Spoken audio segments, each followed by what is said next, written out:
Olá, meu irmão, minha irmã. Estamos aqui novamente para trazer uma palavra de Deus para os corações e hoje nós estamos aqui fazendo a reflexão na palavra que está ali em Mateus, capítulo 5, versículo 1 ao 12.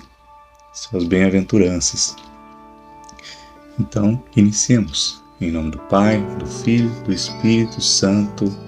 Amém.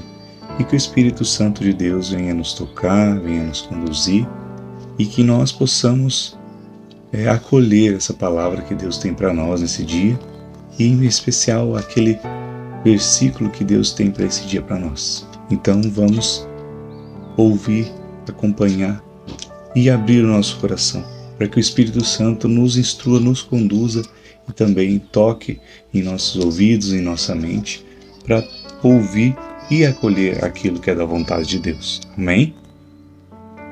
Então diz assim: vendo ele entre as multidões, subiu a montanha. Ao sentar-se, aproximaram-se dele os seus discípulos, e pôs-se a falar e os ensinava, dizendo: felizes os pobres no espírito, porque deles é o reino dos céus. Felizes os mansos, porque herdarão a terra. Felizes os aflitos, porque serão consolados. Felizes os que têm fome e sede de justiça, porque serão saciados. Felizes os misericordiosos, porque alcançarão a misericórdia. Felizes os puros no coração, porque verão a Deus. Felizes os que promovem a paz, porque serão chamados filhos de Deus. Felizes os que são perseguidos por causa da justiça, porque deles é o reino dos céus.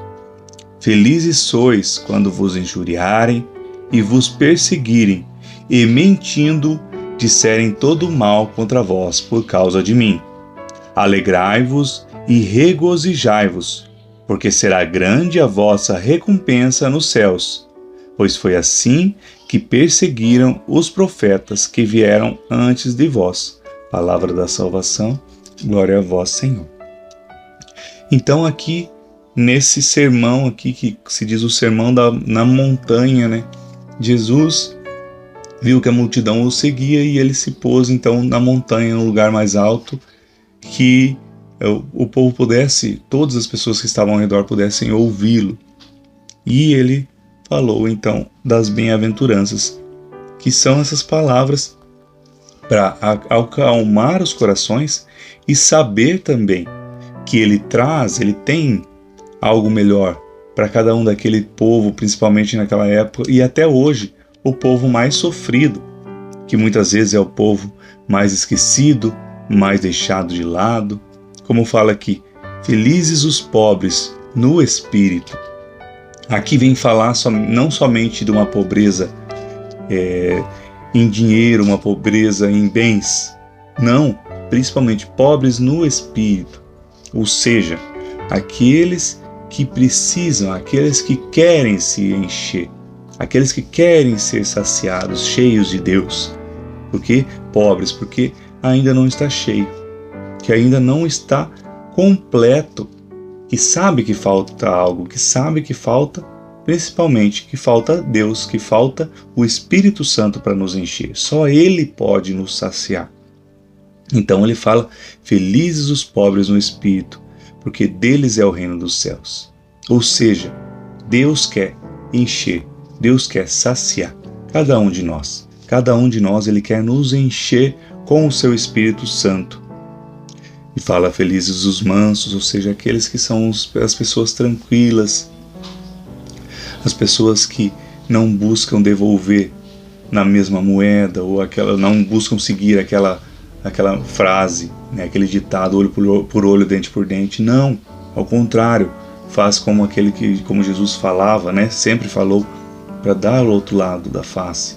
Ou seja, não se irá, não ficar bravo. É algo difícil, né, ser atingido e não revidar, mas é o que Deus quer, que nós não revidemos, mas oremos principalmente por aqueles que nos afligem, por nossos inimigos, como fala várias vezes na palavra.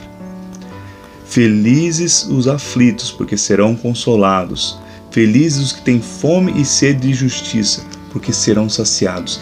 Então aqui fala, ali juntando os dois, que é exatamente isso, essa aflição, essa fome e sede de justiça, essa necessidade em que nós nos vemos na sociedade, muitas vezes nos vemos aí em momentos difíceis, né? Para a sociedade no geral, nós vivemos momentos de dificuldade, momentos difíceis, e nós devemos sempre buscar a Deus, porque Ele vai nos saciar, Ele vai nos consolar em nossas tristezas, em nossas aflições, em nossos momentos em que parece que está tudo dando errado, parece que as coisas não estão mais vindo em favor das pessoas de bem, mas parece que tudo está vindo pro lado das pessoas que querem prejudicar, querem fazer mal para os outros, querem tirar vantagem em cima dos outros. E não é assim, né? Não é assim. Deus não quer isso. Quem que quer então ficar tirando vantagem em cima dos outros, quer fazer os outros chorar e não os consolar? É o mundo. O mundo quer muito isso, quer fazer sofrer, quer fazer chorar. Ele quer que nós pensamos, as coisas são tudo injustas, não existe mais vantagem para a pessoa boa. Claro que existe, claro que tem. Deus sempre tem o melhor pagamento, o melhor para cada um de nós. Ele tem ali a riqueza para a vida eterna, não a riqueza aqui nesse mundo, que muitos falam ali, né? Como fala aqui dos pobres. Por isso que ele fala, ele quer dar a riqueza para a vida eterna, não somente para esse tempo. Felizes os misericordiosos, porque alcançarão misericórdia. Então aqui fala também dessas partes ali de se colocar no lugar do próximo, ver que o outro está sofrendo e o consolar também, né? Também dá ali aqueles que você vê que tem fome, que você pode ajudar com, ou aqueles que têm fome não só de alimento, mas de uma palavra, muitas vezes de um abraço, muitas vezes a pessoa quer alguém que a escute.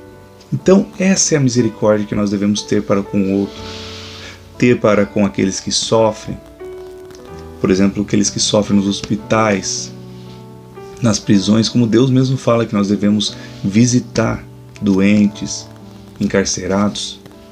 Temos que ter misericórdia para com todos, porque todos são filhos de Deus. Deus quer o amor para cada um de nós e para cada um daqueles que está aqui nessa terra, nessa vida.